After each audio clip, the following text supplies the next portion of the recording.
Welcome to Coffee and Contemplation. I'm Robin. I'm Heidi. And today we'll be discussing Chapter 7, The Bathtub.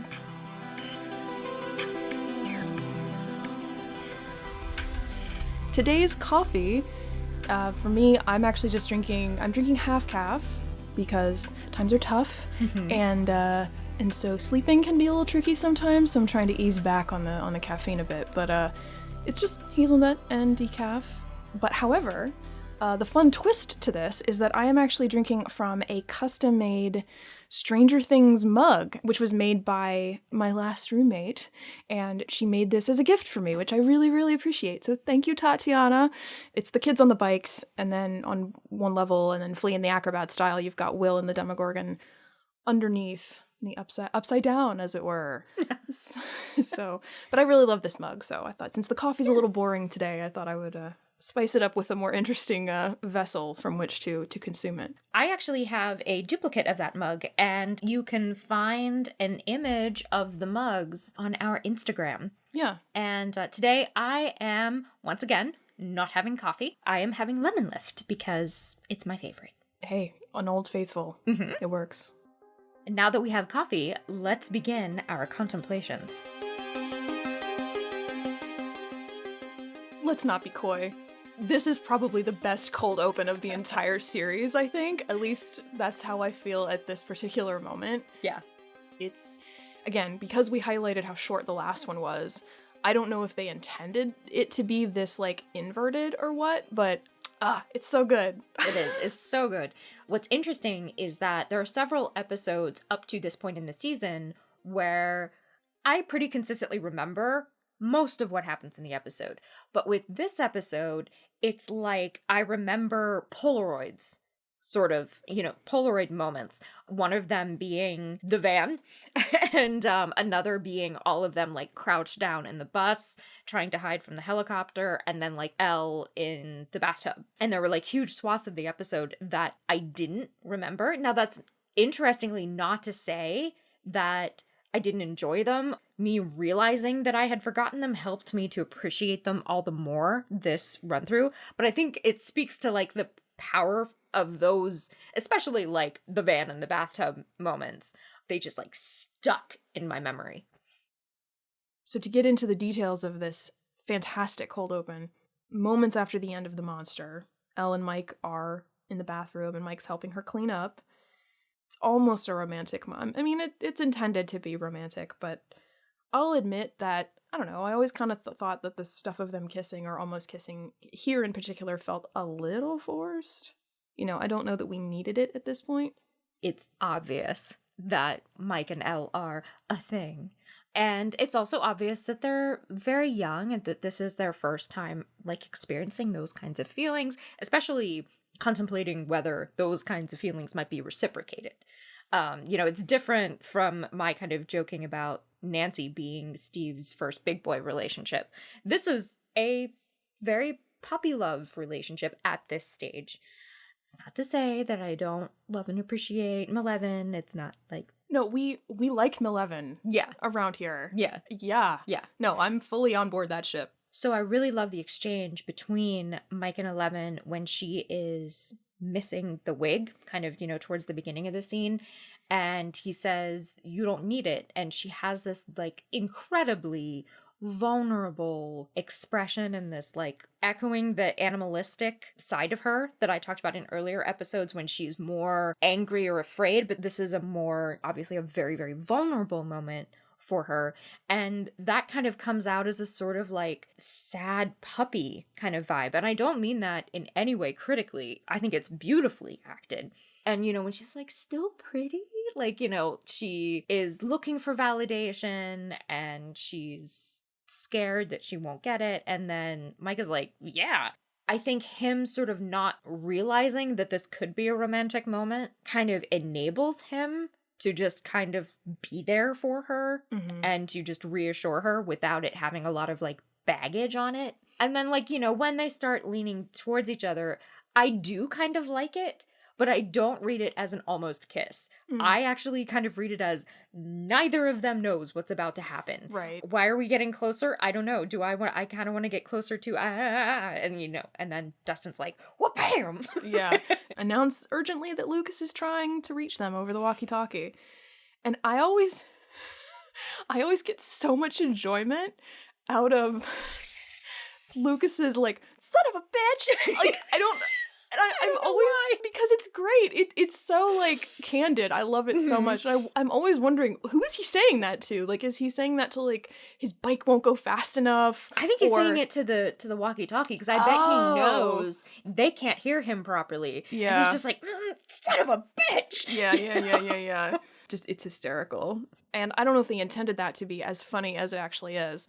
But you have this moment, and then that's followed by just his concern is so palpable. Mm-hmm. And he knows that they're all in danger, and his motive seems to change. And I like to see this as the reality of the situation has finally sunk in. He's finally worried for Elle's safety. Mike and Dustin, yeah, but he even says they know about 11, which tells me that he's gotten it. She was a victim, and that her life is on the line, which is just as important as Will's life. Yeah. Like, the way that it's built to that moment. I'll say this again in a minute, but that feels very earned. Mm-hmm. It doesn't feel like it's come out of nowhere. Again, that's why I like that the conflict didn't get resolved last episode, because you needed to feel this, that Lucas really, truly gets it. Like, seeing it, this fleet of vans, like, coming out of the lab where he knows the gate is... Like, it's just, it all sinks in. It's beautiful. It's chef's kiss. I know that I have kind of expressed a little bit of discomfort with Lucas's being the one who brings the conflict, because, like, the only black kid in the group is the annoying one, or the one who, like, isn't trusting, or, like, me being white, I'm not going to sit here and make a final judgment one way or another, because I'm simply not qualified. I just wanted to register that I was a little like, I don't know how I feel about this. Yeah. But I have to say, this was a fantastic Lucas episode. Yeah. Lucas is so clever, and I mean that, like, in the best possible way. Like, I don't know, in Lucas's position, if I would have put all of those puzzle pieces together. Oh. I would have known something was hinky, but I wouldn't have known, oh my god, they're after 11.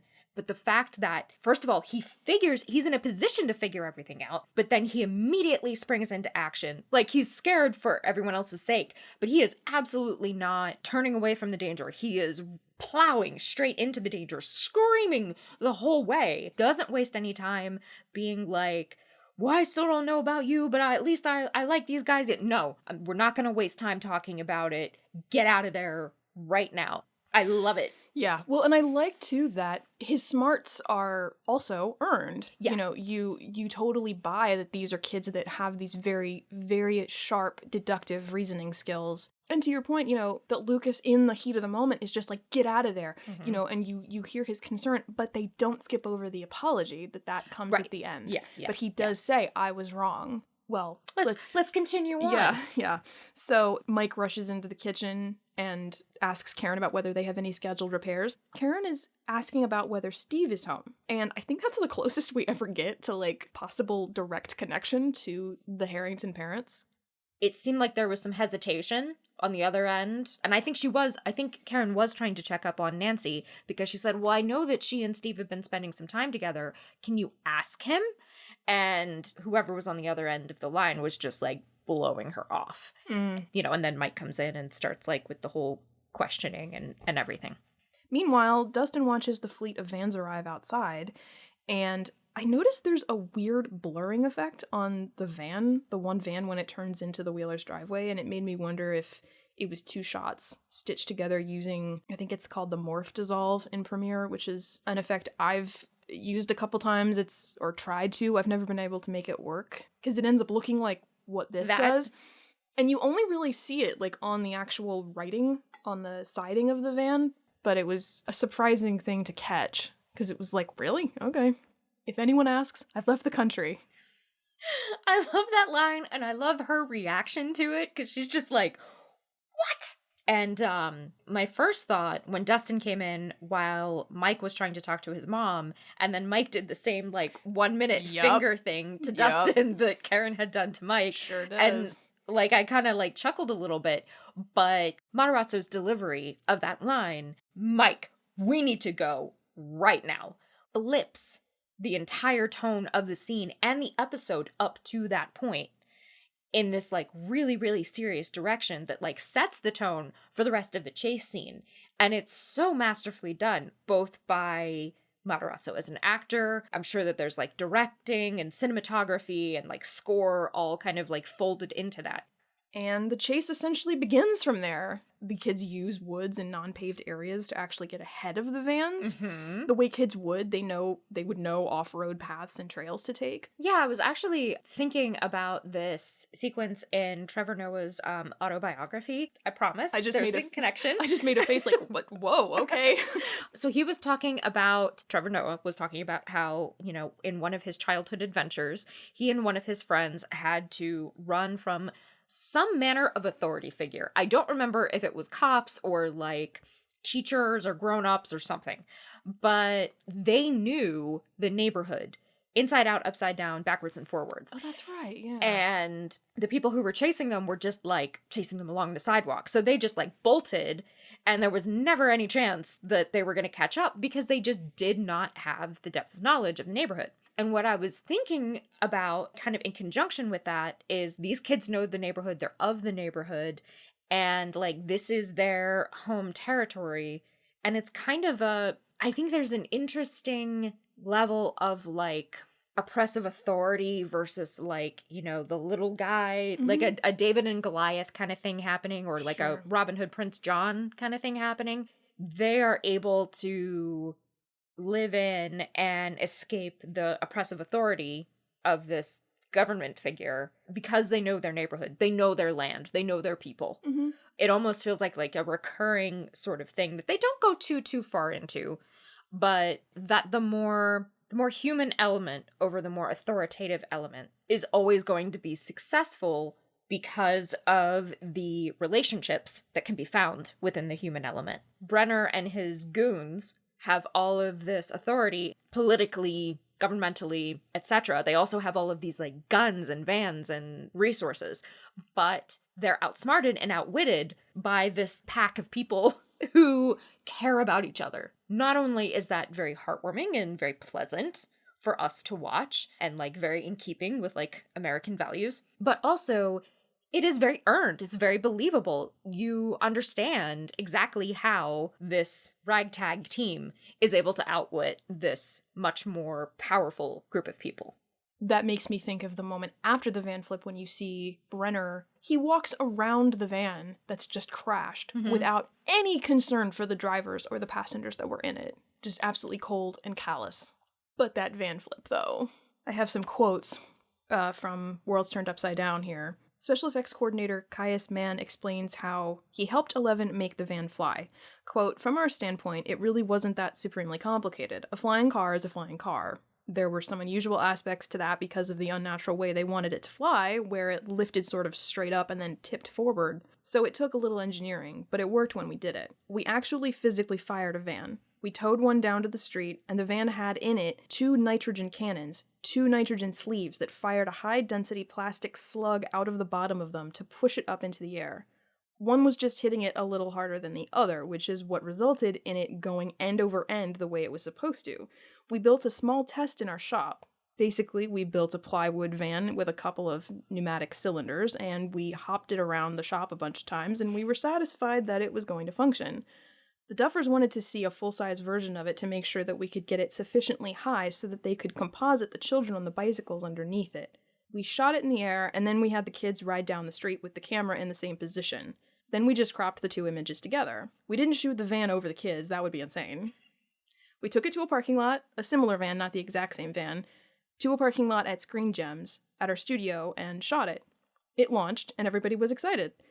It landed exactly where I told them it was going to land, and pretty much everything was as it should be. On the day, we pointed 3 cameras at it, and we had a camera in the middle of the street that was aimed straight at it. It was the point of view of the kids, and we fired it up over the camera. The first time we did it, we had a mechanical flaw. Instead of jumping up in the air, the front end jumped up and not the back, and it shark attacked the camera in the middle of the street and destroyed it.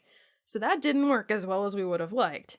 The body shop fixed the bumper in a couple of days, and we shot it again 2 weeks later. It was flawless and beautiful. As Sean Levy described it, quote, "The gag's so nice, we did it twice," end quote. And I would say it was well worth the effort, because that scene is phenomenal. I love it. And I mean, it's very famous for good reason. Mm-hmm. I don't think we're telling anybody anything that they don't already know about, you know, how awesome it looks. Yeah. The van flip itself would not be quite as remarkable as it is were it not for the acting. You know, Millie Bobby Brown and Finn Wolfhard, especially Mike, just looking up as it goes over him with this expression of like wonder. He's not cheering. It's just like, look at it go. We've seen Elle do a number of very remarkable things. You know, kill, 2 grown-ass men? Mm-hmm. We've seen her shatter glass and do a number of really impressive things. Open the gate. Yeah, but that was not intentional. This does feel like an escalation, though, because, it is, for like, sure. You're like, oh my god, what is she gonna do? And then she just, like, flips the thing. Mm-hmm. Once the van crashes, the music cuts out, but then does not return after it hits the street. To your point about the acting, it's also the way the sequence is constructed is that, you know, all we hear is the ambient sounds and the matching sound design to enunciate the shock from the boys while we watch them exchange glances, just like, so that just happened. In us discussing this now and repeating how good it is, I think it's the point of all of that is that it really holds up, continues to stand very strongly, even and especially in contrast to some of the things we see in later seasons, because you've been building towards it throughout this sequence. I mean, even when Elle and Brenner see each other at the start, there's no placating her in that moment. Both of their expressions are very just open and honest. She's like, I'm trying to get away from you, and he's like, I'm coming for you. There's there's no within the actual story, there's no acting between them. Yeah. It's just a very honest exchange. And the kids reach the junkyard to catch their breath. Lucas says it was awesome, admits he was wrong, apologizes to Elle. Elle admits that she was lying and apologizes too, followed by Mike, who sounds so much more sincere this time. They all do. Mike and Lucas shake hands. Conflict resolved and resolution earned. Yes. I also like that this sort of conflict resolution actually came at the place where the big conflict happened in the first place. I never thought of that. Yeah. That's a really good point. Everything about that exchange between him and Elle is just fantastic. Not only is he apologizing to her, he's also forgiving her. And there really is something there for him to forgive. This is the second time that Lucas has seen Elle use her powers in a violent way. And the first time was on him. Mm-hmm. So it is really big of him to say, I was wrong about you. You are not a traitor. Let's be friends. And I also love that Elle says, I'm sorry too. And it's so subtle, but I really like that Lucas reaches out and touches her, breaching the gap that's between them. I like it. It feels it's one of the only things about like the kids' performances that feels a little staged. Oh, really? I hate admitting that, but yeah, every time I see it, I'm like, that he was directed to do that. It doesn't feel natural to me, but I like it anyway.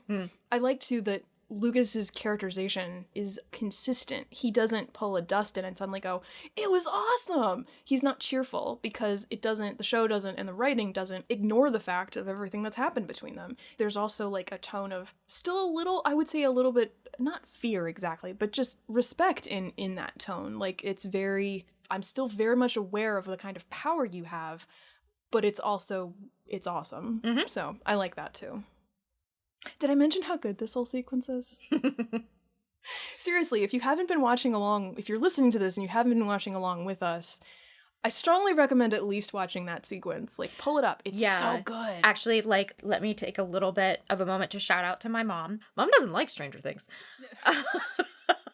But she likes Robin and I. So she's been listening anyway. Mom, episode 7 of season 1. You can watch all the way through until they shake hands, until Mike and Lucas shake hands. Yeah. And there's no worms and no monsters and nothing that you don't like about Stranger Things. And then you'll get why we've just been geeking out for the last, real time it's probably been like half an hour. Wait, it's fine. So then we get our title sequence. The title sequence. Let's get to the beginning of this episode, guys. Powell and Callahan show Hopper the trunk full of hunting supplies. I did. Well, I mean, I don't know if I have anything to, like, note. But I thought it was extremely in character that Joyce just, like, barges in and is like, get those handcuffs off of him. And then, like, they're like, I'm afraid we can't do that, ma'am. And then Hopper's like, You heard her. Yeah, you heard her. Hopper wants to see Jonathan in his office, which prompts the you won't believe me. And I actually really like the why don't you give me a try? Instead of the all too cliche, try me. I don't know. It evokes to me that there's a little more agency given to Jonathan that way. It's more like, I almost kind of wonder if Hopper is in some way demonstrating patience. That, he, you know, as in he's willing to say the full phrase rather than just abbreviate it. Try me, it's more confrontational. Whereas, why don't you, invites further conversation. And these are things that are going to register on a subconscious level. For me, it definitely evoked patience from Hopper, which is something that I really, really appreciate. Despite the fact that we're talking about the delivery of a specific sentence, on a nonverbal level, I think that Hopper is telegraphing to Jonathan in that moment, I know exactly what you're talking about, and that's why we're moving to my private office to talk about it. Back at the Wheelers, keeping in mind that this is after Karen had previously, in last episode, had found the sleeping bag in the open window that Nancy snuck out of for some reason, Karen now goes kind of exploring in the basement. You can't enter the lair, Mom! Like mother, like daughter, I guess, and like son. As a result of that, she finds a strand of blonde hair in the fort. She's interrupted, though, when there's the knock on the door and the fleet of lab goons search the house. I forgot, too, that Brenner finds the Benny's Diner shirt in the laundry. That was a little bittersweet. And they talk to Karen and Ted. What I found interesting about this beat, too, is that this is the exact same tactic that Brenner will use on Joyce. Works here. Does not work on Joyce. Yeah. Well, and to Karen's defense, I think she's very well aware that something is not right. I don't think she actually trusts Brenner. You know, at the very least on an instinctual level, she knows something is very wrong here. I think she just feels overwhelmed by Brenner's authority, and I have a lot of sympathy for that. I do too. And I think that if Joyce was in Karen's position, I think she would have responded in much the same way that Karen had. She probably would have been, like, louder and more frenetic, but I don't think that the end result would have been any different. Back over at the junkyard, Lucas explains what he's figured out about how the gate has to be in the lab, and they determined that the lab is bad. I have kind of opposed feelings about this, because on the one hand, it makes sense to me that they would still have to talk through this, because while Elle was a prisoner there, she doesn't really know what they're doing. She doesn't have any idea what the lab is for. She just knows she was a prisoner there and they were using her to do nefarious things, but she doesn't know what their mission is, blah, blah, blah. However, I'm kind of surprised that there's some debate about whether or not the gate is in there. Like, she opened the gate when she was in the lab, so... Yeah. Part of it, I think, is exposition. Like, in case you got up for some popcorn, here's... Or skipped several months between watching. Exactly. But also, Elle is semi-nonverbal. She literally does not have the vocabulary to be able to articulate this is where the gate is, and so on. Lucas constructing this map and figuring out, like, this is where this road is, this is where it is, blah, blah, blah, makes complete sense because the kids are so committed to their D&D, they're used to looking at maps. Right. That's how they play their game, so of course it's going to occur to them. Mike says they can't go home, we're fugitives now, and that's when they hear the incoming helicopters, which prompts them to stash the bikes under the bus. This is when we go back to the station and see Jonathan and Nancy sharing the photo with Hopper and Joyce. 2 units have now connected and are about to team up. The scene shifts to Jonathan and Joyce talking privately, and it really shows Joyce expressing how much she clearly loves Jonathan and how much, like at the beginning with the kids, the previous conflict and miscommunication between them is resolved. Made most clear by the look on Jonathan's face over Joyce's shoulder once they're hugging. And it strikes me that he feels like he's kind of gotten his mom back. Just that, like, she sees him and that he now knows that she was worried about him too. One of the themes of this episode is you're not alone. You have allies, you have friends, and that the miscommunication is not that you are unacceptable. The miscommunication is that we have failed to remember that we're all in this together. So, you know, you expect Joyce to be angry with Jonathan for getting into a fight, for getting arrested, but like the reason that that scene works so well for me is because she doesn't give a shit about him getting into a fight. She is a lot more concerned about those hunting supplies in his trunk and what he planned to do with them by himself. Mm-hmm. So her thing is, we have to stick together. It's a sort of come to Jesus moment for both of them to realize just how much they are actually united and just how much they really do love each other and believe in each other. It's very easy for the line, "You're not alone," to be clunky, cheesy, overwrought, you know. But Winona Ryder's delivery of that line is just perfect. I think we see a reflection of her own loneliness in it. Yeah, I really love that scene. I also really like the fact that Joyce does say in that moment, what if something happened to you? You put your life at risk. And Nancy's. And how that, I think, has got to be a little bit of a, I don't want to say like a relief, but because it's not a good thing necessarily, but that for Jonathan to hear, I'm worried about you too. Mm-hmm. Do you know what that would do to me if something happened to you? I've lost one kid. I can't lose you too. Like, it's got to be like weirdly comforting. Like, yeah. you do care about my safety too. Yeah. However, the moment is interrupted a little bit because Troy and his mother have shown up at the station to report what happened with Elle. Troy mentions that his attacker had no hair, and that's what makes Hopper pay closer attention, finding out that the girl he knows to be Jane Ives is with the, quote, losers. From there, we swing to the convenience store, where Tommy, Steve, and Carol are hanging out. And Steve's face is busted. Tommy gives Steve a Coke and says, "You owe me $1.20," which I thought was peculiar. Funnily enough, in this watch, I don't agree with anything that Tommy is saying, but the character beats for Tommy and for Carol actually make me feel a little bit more sympathetic toward Tommy. Him saying like, "Oh, you owe me $1.20," like, I literally think he's just trying to lighten the mood. That's how I was reading it. That it was just like, here you go. Because I think he also brought Steve aspirin. I think he said something like, Jonathan's gonna need more than that when we're through with him. Mm-hmm. And then Carol is also, I think, trying to make Steve feel better by talking shit about Jonathan and talking shit about Nancy. Because from their perspective, Nancy cheated on Steve with Jonathan. And so now we dislike both of them. And yeah, they both disliked both of them before, but I don't feel like it feels honest. Like, this conversation actually feels justified.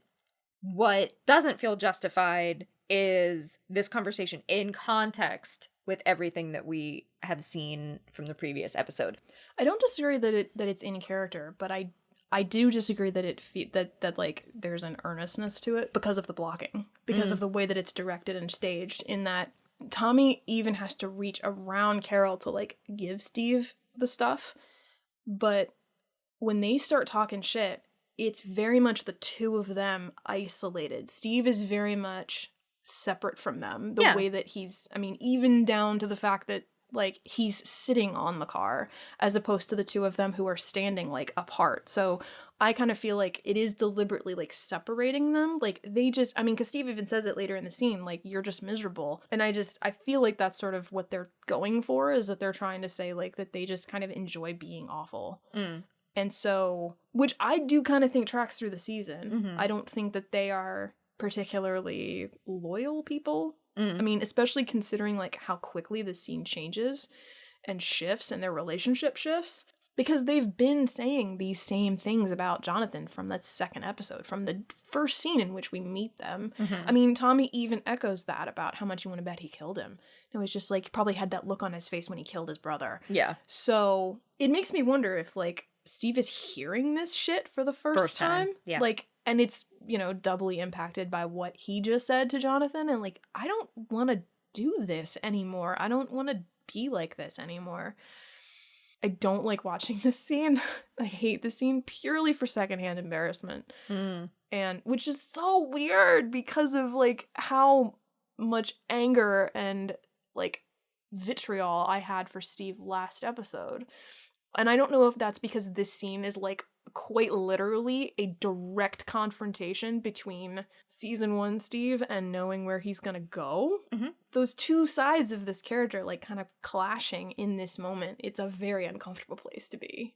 Despite feeling a little bit for Tommy, I think Steve actually acquits himself very well in this scene. He has made this decision about who he wants to be.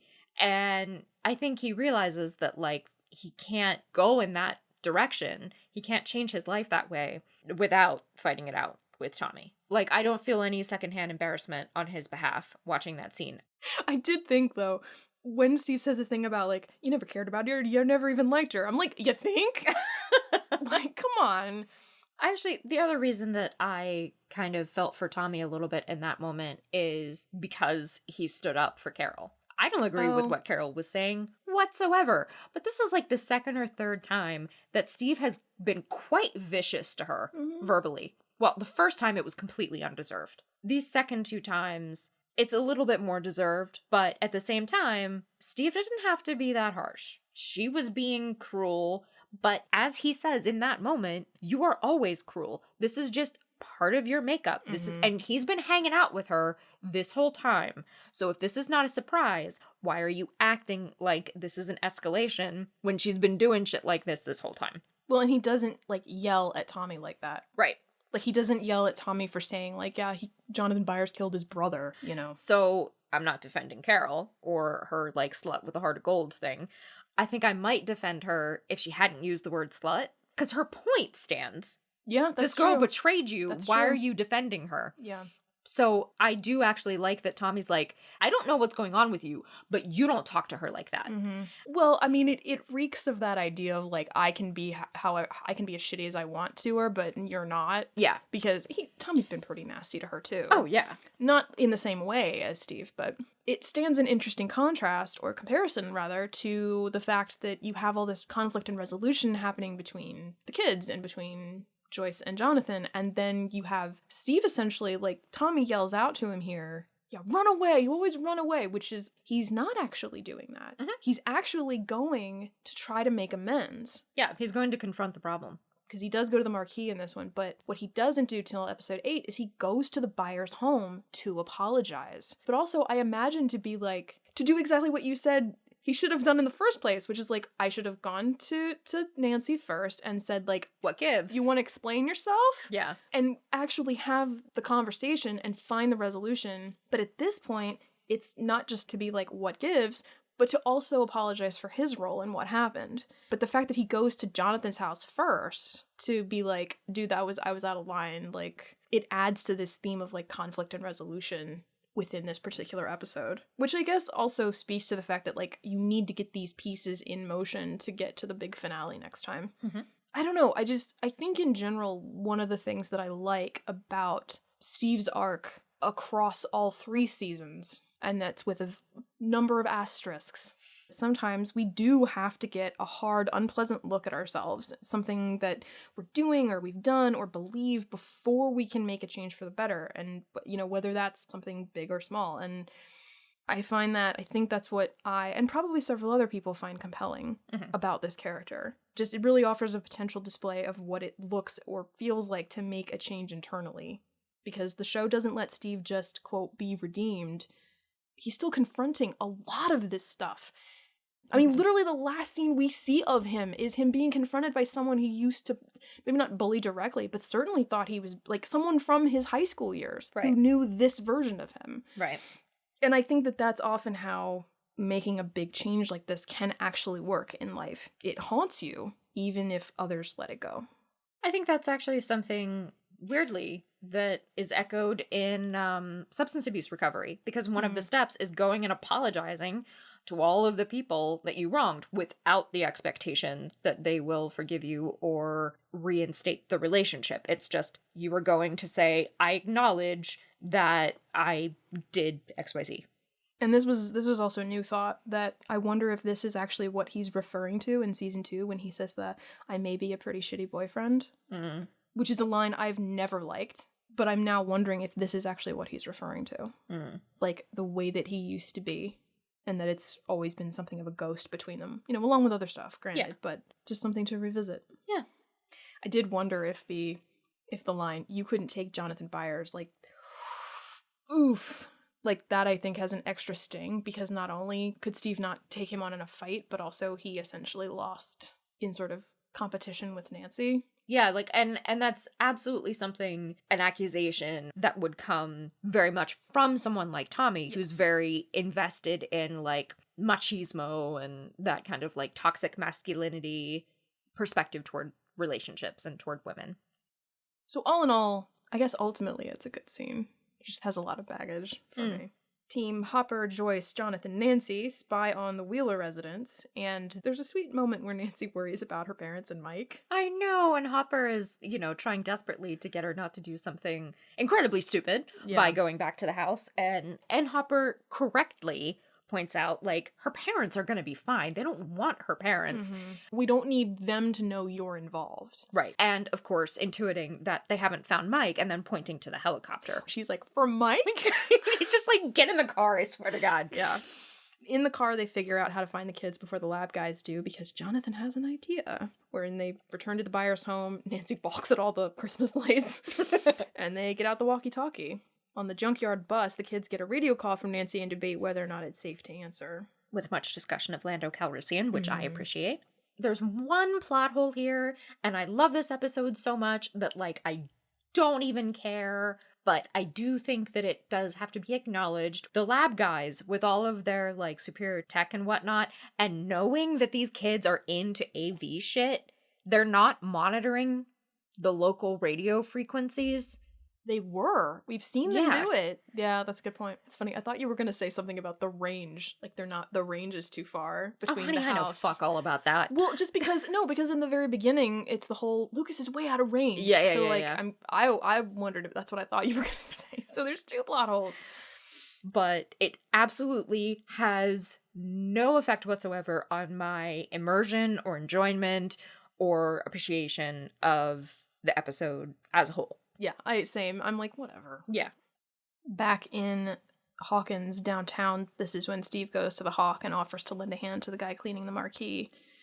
When he asks if Steve had anything to do with the graffiti, he just says he wants to help. And he does, taking over, scrubbing off the paint. Quotes I have from Worlds Turned Upside Down about this whole thing. Curie auditioned for the role of Jonathan Byers as part of a nationwide casting call. 2 months later, he had a quick Skype conversation with Matt and Ross Duffer, and just 1 week later, he got good, if somewhat surprising news. He'd been cast as Steve. It was at that point that he decided to shape the character as something other than a straightforward antagonist.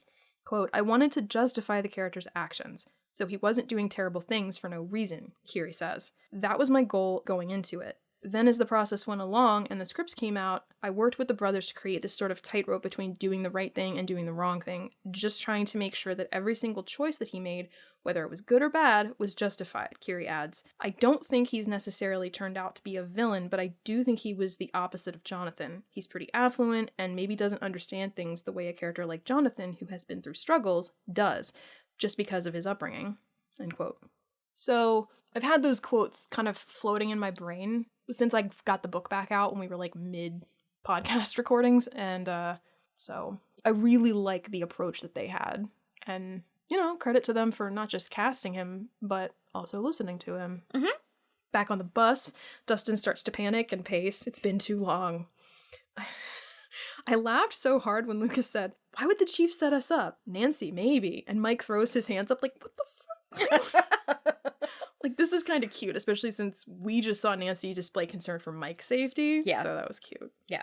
The lab guys arrive in 2 cars, and the kids hide in the back of the bus, listening while there's a bunch of fighting sounds from outside, and it all goes silent, and then Hopper steps into the bus and tells them, "Let's go!" They basically invert this for Elle's return at the end of season 2. Mm-hmm. It's not as noticeable because that sequence is far more dramatic, and there's the romantic aspect of Mike and Elle being reunited, but it's basically the same setup, just with Hop and Elle switched, and the lab guys are swapped out for demodogs. Well, you know, apples and trees, and you know, yeah, fathers and daughters. I liked that. I was like, oh, this is they just invert this where like there's this like anticipatory like waiting, and then it's like, and again, not just even just a switch, but also like an elevation. You know, it's been expanded because there's more people, and it's like actual like otherworldly monsters, not just human monsters, etc.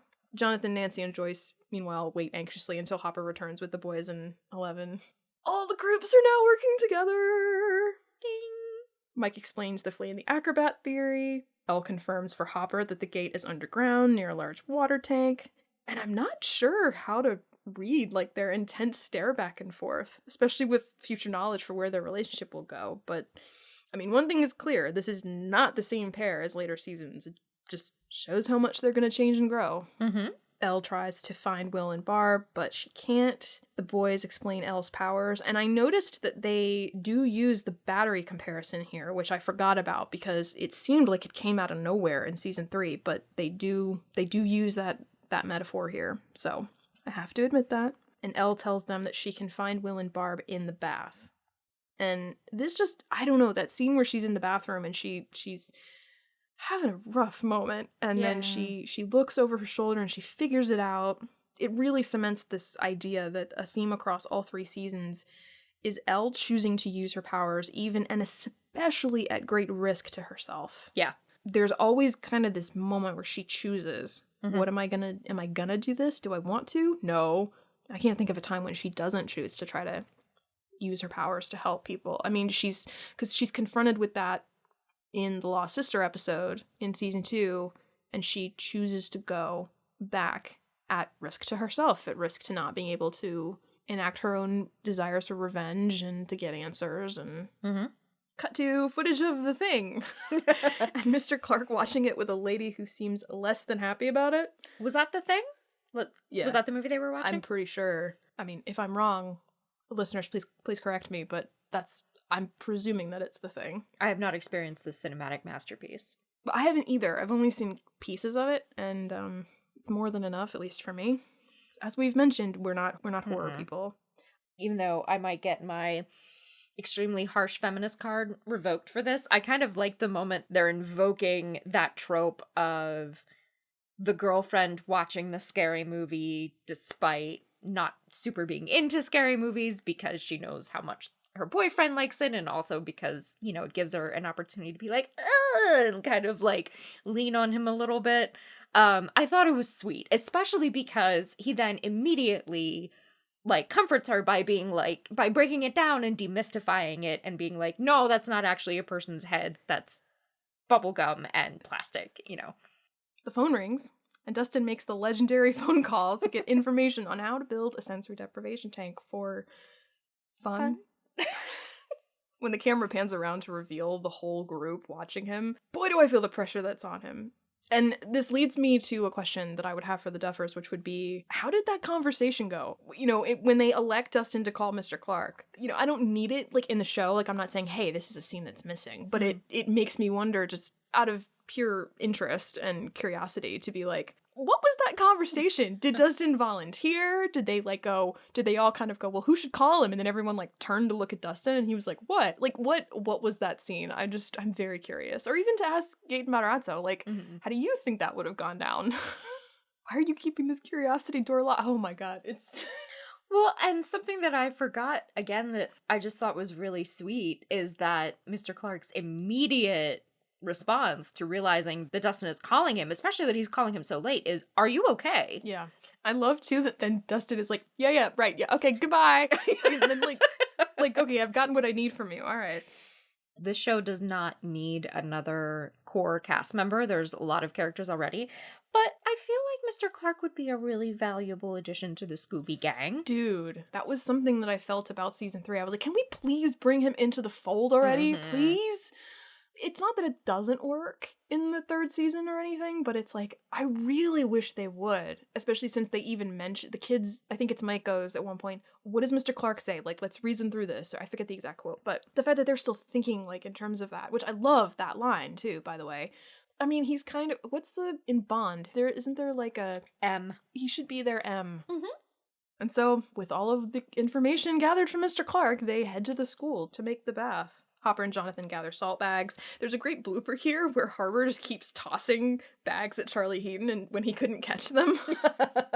Well, you see, at one point, Jonathan is nearly like knocked over by this one bag. So I can't see that scene and not think of that outtake anymore. But in the actual scene proper, Hopper assures Jonathan that he will find Will, which felt like a callback to chapter 1 when he said much the same thing. And it also echoes Nancy saying, we should tell your mom. And he says, no, she's been through enough. Like, that's literally the exact same statement. Dustin and Lucas try to set up the kiddie pool, and it's a struggle true life. I mean, I remember those things. Yeah. Oh, they were annoying. We always had the hard plastic ones. They were much smaller than that, but they were easier to get around, and they were easier to fill up, and they were more large dog proof. Joyce helps Elle prepare for the bath. I absolutely adore everything about Winona Ryder's performance in this scene. I mean, I have waxed lyrical about how much I love Joyce's maternal side. I feel a lot of like love and care coming from her, and I also feel the internal conflict. She's trying to get 11 to do something that they both know is dangerous, but it needs to be done in order for her to find Will. So she wants Elle to get in that bathtub, but at the same time, she knows how dangerous this is, and I don't think that she feels 100% great about it. So much sincerity coming from her when she says, I'm gonna be with you the whole time. I genuinely believe if something had happened and Elle had encountered the Demogorgon before she had been able to find Will and she had called out for help, that Joyce would have brought her out. And there's so many layers to Ryder's performance that opens it up for so many layers in Millie Bobby Brown's performance. This is the first time that someone has directly asked her to use her powers, but that has done so in a way that's very gentle, with a promise of safety, with the caveat that you don't have to. Joyce says, you're so brave. Well, and she thanks her. Yeah. The way that the scene is both written on a macro and micro level, very much like what I said about Hopper saying to Joyce, you were right. And when I said, when was the last time Joyce heard someone say that to her? Very similarly here, this is probably the first time Elle has ever been thanked, to have genuine appreciation for what she's about to do. Because the kids have been, I think, acknowledging in their own way. Yeah. But this is coming from an adult, and just what a contrast. Yeah. You know, to Brenner especially. Yeah, it's a beautiful scene.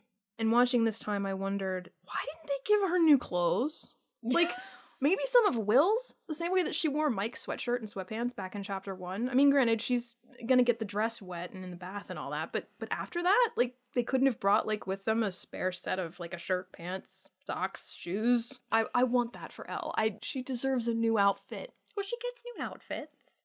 She gets many new outfits as the series progresses. Yes, but not in this season. Right.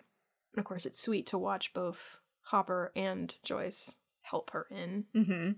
Once she goes into the astral plane, she finds Barb's corpse and screams, understandably. I really love the word gone. Not dead, not get me out, not gone. Barb is gone. And then in that moment, you know, Elle starts screaming and freaking out, and Joyce pulls her closer, and Hopper does a little too, which I hadn't noticed before, but it's just Joyce's mom's instincts just kicking in, and just, it is enough that Elle doesn't say, I'm tapping out. The encouragement from Joyce, gives her the strength to keep going. You know, we see Elle screaming in the upside down, or in the astral plane rather, but when it starts in our plane of existence, she's just whispering. And Joyce immediately leaps into action and says, it's okay, I'm here, it's okay, I've got you. We hear that and we see that filtering down, and it's almost like you can sort of feel Elle's heart rate slowing down and calming a little bit. And that's the first time that somebody has done that for her. And that's really, really powerful. I also think it's worth noting that the look on Nancy's face is pretty heartbreaking too. Yeah. It is. Elle finds Castle Byers, and Will inside looking pretty rough. Yeah. But he's alive. Joyce gives messages for Elle to give to him, to stay where he is, and that they're coming. And it seemed to me that Elle's vocabulary is a bit broader in the astral plane. I don't know if that's just because it's a because it literally is a different plane, but the connection falters and Elle comes out of it. Joyce holding Elle is the bookend to the earlier scene, and it makes me misty-eyed every time I watch it. She's not thinking, like, you don't get a shot of her, like, holding, going, like, you did good, and being able to, And like, where's Will? Where's Will? Yeah. Like, or even just thinking clearly distracted by that thought. It's like she is 100% focused on Elle in that moment, and that's really beautiful. Yeah. A little while later, we have Elle tuckered out, leaning on Mike, while Lucas helps with the towel and rubs her arm in a way that just... I found that's just so sweet. Yeah. All three of them are actively taking care of her. It's really great. And, like, wow, what a change from where they were the last time, you know, like, just how things have been between that group. Hopper starts to leave, but Joyce insists that she comes too. He's my son, Hop. And Jonathan starts to go too, but Joyce makes him stay. And thus the first split of the party. I thought it was kind of funny that literally the whole season Jonathan's been like, let me do something. And he keeps getting, like, put off by, you know, the adults. Yeah. I mean, that scene has happened multiple times. And then he goes back into the school and over to Nancy, you know, with this really nice shot of them both under this massive painted tiger, which I thought was kind of an apt metaphor, considering that their conversation leads them to deciding to return to their original plan of hunting down the monster. Because the monster killed her friend, and she wants to kill it. And I think that that's kind of interesting coming right off of this moment where Jonathan's like, let me do something, and Nancy's like, let's do something. I have to admit that I forgot how much season 2 does mirror this setup, with one team going to Hawkins' lab, another creating a diversion for the big bad, or one of them, and a third team facing off with a secondary foe. But I don't care. No. I feel like, you know, and I'm interested to see if you agree with this, I feel like this is a really big turning point for Nancy. One of the big early steps of this pivoting her in this direction that we see her head off in the rest of the series. Like, really kind of shedding just kind of the life she used to have. Like, I mean, she was contemplating that with the whole, last week I was shopping with Barb for a new top, you know. But this is, I think, her saying, like, nah, man, I want to kill the thing. I'm done with whatever life I used to have. I'm fully committed to basically becoming a badass. Yeah. Like, you know what I mean? Yeah. That's kind of interesting and I just saying that out loud, I wonder if there's a bit of an echo, like a parallel there between her and Steve. Yeah. And that could be one of the reasons that they still have at least something to say to each other. You know, they still have that connection. This is kind of like where they are in their walk of life anyway. But both of them are making this, like, huge change and becoming much more true to themselves.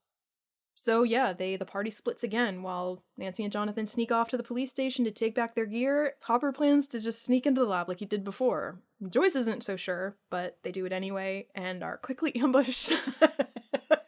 And finally, the episode ends in the Upside Down, where Will trembles inside the grotesque castle fires while the Demogorgon stalks outside, and eventually the shelter is blown apart. One last thing in praise of, like, badass Nancy is she just, like, smooth takes that fire extinguisher, and it's a headcanon, really, but they weren't planning on taking that, but she saw it and she was like, oh, we can use that. Yeah. And she just, like, kind of grabbed it. Yeah.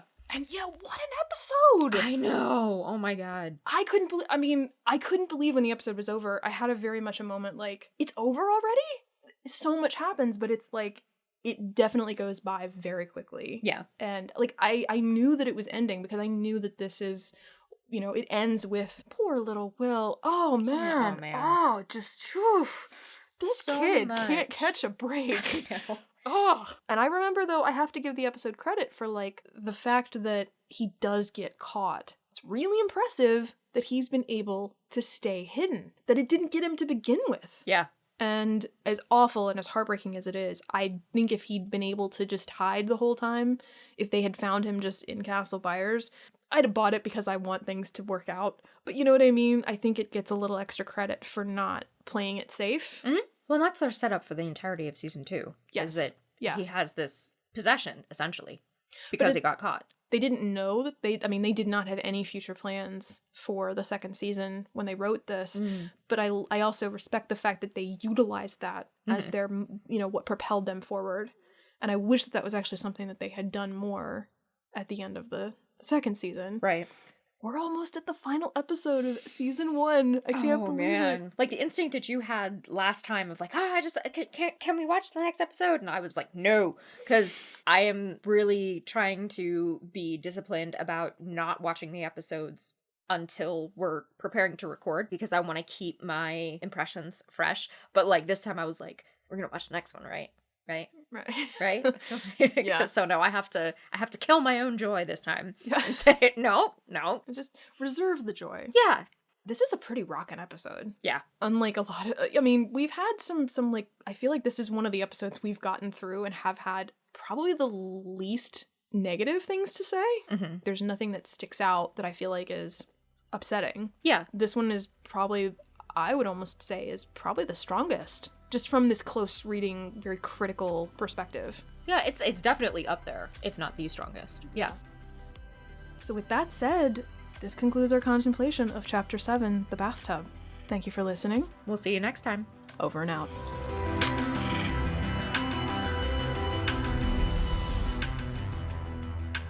Flip. In tone, no. Gayton's delivery, no. You said it was a really deft. Yeah. The second no was because I referred to him as Gayton, which I try to be respectful enough to actors the same way I am to authors and refer to them. If I'm only going to do one name, I do surname. Surname, yeah. Matarazzo's delivery of that line flips the entire tone of the scene and the